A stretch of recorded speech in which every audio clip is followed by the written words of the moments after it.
Lord. I ain't getting no surgery. I'm sorry. I don't know where these people would be going, but they be fucking up. We got the blonde heifer talking about her daughter, and it's so interesting to see her daughter, with no makeup. She looks nothing like the mother because the mother's nothing but makeup. I'm like, oh, so that's what the face looks like under there. So she gonna have everybody at her birthday party, but she's like, I don't know how it's gonna be because Jen and Rachel just got into it. And they'll get into it again at a 5-year-old's birthday party because they have no class. Oh my God, somebody in the comments said that Simone is their gynecologist. Oh, Rachel's brother is fine. I might have to move back to New York for that. That's my kind of bear. Now, I'm sorry, Melissa. I get you want your family to stay together. And what you're telling your daughter is important. However, family ain't everything. If you don't have family, you have yourself. And that's truly all you need. Family can come and family can go. You will always have you. And you might not feel like you much, but baby, you something. So all talk at the table turns to Jen as she walks up, and they're all tired of her issues with everybody. So Jennifer sits down and already we're bragging, we're explaining. Margaret and Jennifer getting into it. I think it's a different perspective about not being so self-centered. Y'all just don't like each other. You just called the woman an asshole. So we get to the meat. Marge says, why are you still trash talking me after we made up? Because she has nothing better to do. Marge says Jennifer only has a real relationship with Teresa. No, she's always going to kiss Teresa's ass to stay on the show because her husband would leave her broke. I was just calling her to give her history. So everybody's flip-flopping. Oh, it depends on the perspective. Do you like the person? I'm sorry, Jen, you're not giving history. You're trash talking. But Marge, you look really desperate, screaming, do you think she'll ever love you more than she loves me? Rachel says, how does it get to this point? Well, since the point is at the end of your nose, I figure you'd know, Cindy Lou Who. You don't win friendships trying to turn people against other people. You don't have any friends, you asshole. Well, I have a family. I have a good marriage. You both have poor plastic surgeons. Ha! You're jealous of your happy family. You encourage people to leave their husbands. Girl, you just want a reason to leave your big ugly. Your big oog, ooga boog. Jennifer's like, if y'all don't shut up, I have neighbors. They will call the HOA and they won't allow me to film here anymore.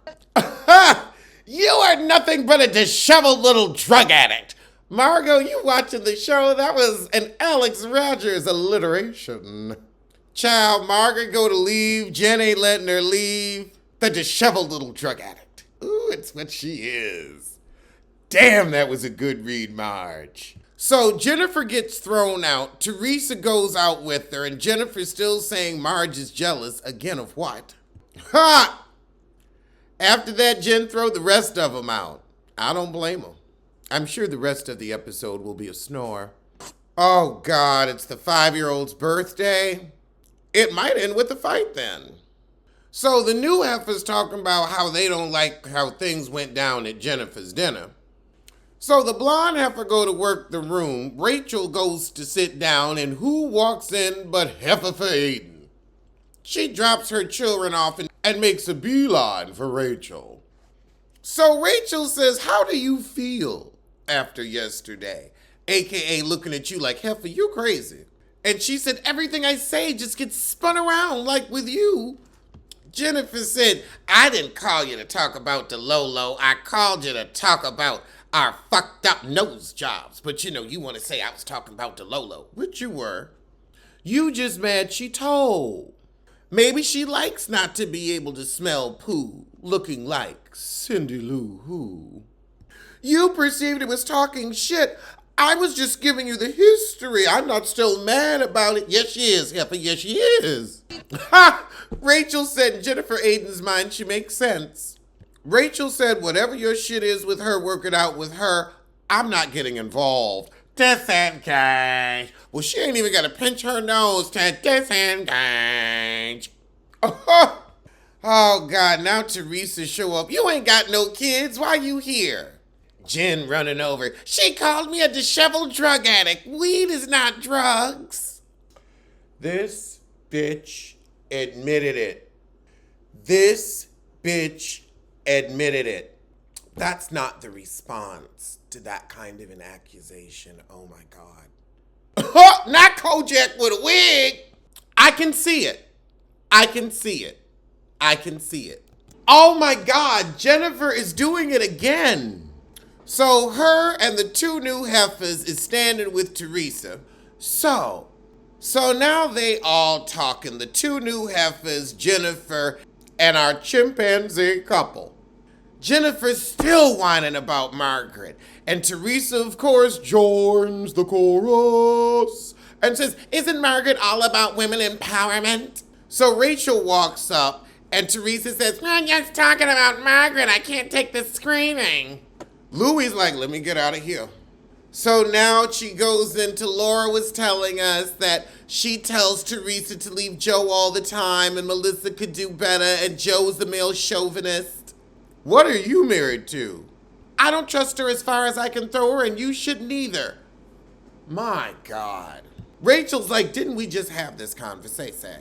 Teresa says, well, it's better to have her as a friend than an enemy, and that's why I apologize. So you're a scared little bitch, Teresa? Good to hear you admit it. All right, well, that was the shit, so I'm gonna see you soon for the Allegedly show. Let's get to some trailer reviews. Let's start with Stimulant. So we open in a dystopian future. We got machines that ain't supposed to hurt humans. But it's a semi-perfect world. Okay, we got robots. That's what it is, they robots. So we got this couple, and well, we thought they were a couple, but one guy's apparently a stimulant, or a simulant. Simulant, that's what it is. I thought it was stimulant. Oh, this is a movie about The Sims? So yeah, basically sentient robots running around. So we got people falling in love with the robots. I mean, that actually sounds good. Just program his ass. That way he ain't gonna act up. These men be more defective than robots, I can tell you that. So this heifer whose husband died brought him back as a sim.